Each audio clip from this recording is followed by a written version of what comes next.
She's transgressed greatly. I think what she's done is pretty horrible. I mean, it's pretty shocking. Natalie, I understand you first brought the script to Todd Haynes, so I was wondering what it was about that kind of first read-through that really grabbed your attention.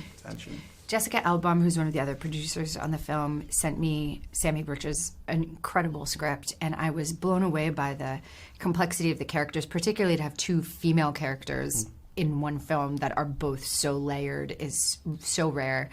And dealing with many of these questions of performance and identity that I knew Todd Haynes had grappled with so well in previous films, and of course is just a master of depicting, the psyche of the complicated psyche of complicated women. And I dreamed of working with him forever, and Julie, of course. And so it was just the dream of all dreams when he agreed to make it, and then also lured Julie into the play. Yeah, and for you, because obviously the film is about, well, at least on one level, about Elizabeth kind of learning how to prepare to play Gracie. So how do you prepare to play the fictional character of Gracie? Because do you have to kind of, on some level, not judge her in a way? Is that quite difficult? Yeah, I think that is the challenge, and honestly, it didn't take much to lure me to do this film. I absolutely adore Natalie, and was so excited to get to work with her, to partner with her on this truly extraordinary story. But yeah, my character is somebody who's challenging because she is promoting a narrative that's not necessarily true, right? And she's done this.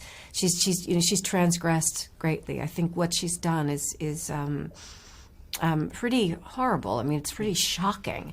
But has embraced this narrative of it being a great romance, with a 13-year-old boy. So she's had to elevate him to manhood while kind of remaining forever a child. And she's promoting this narrative that is, of course, patently false.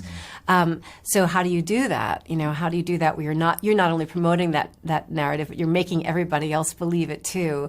And I need to do that without commenting on her and without judging her. So I think one of the things that was helpful is that, Sammy Birch, with our wonderful screenwriter, gave each one of these characters private moments.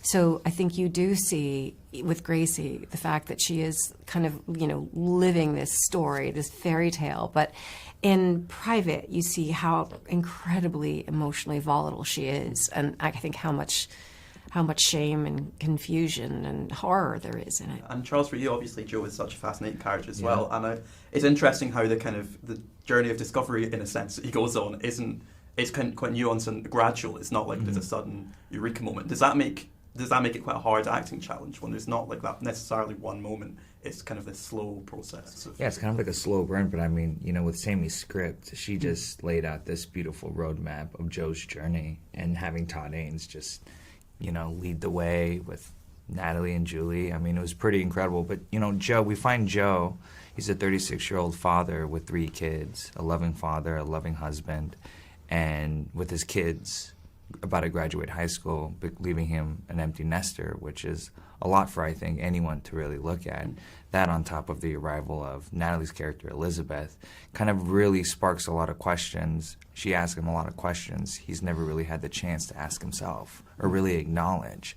So there's so many different layers that are kind of coming to the surface in Jo's story that we see kind of just play out up until the graduation scene. Yeah. And obviously this is it's a fictional story but loosely based on the true story. Did any of you kind of was it useful to kind of look into the kind of true story that has the parallels, or do you kind of have to treat the script first and foremost as what is kind of the Bible for this film?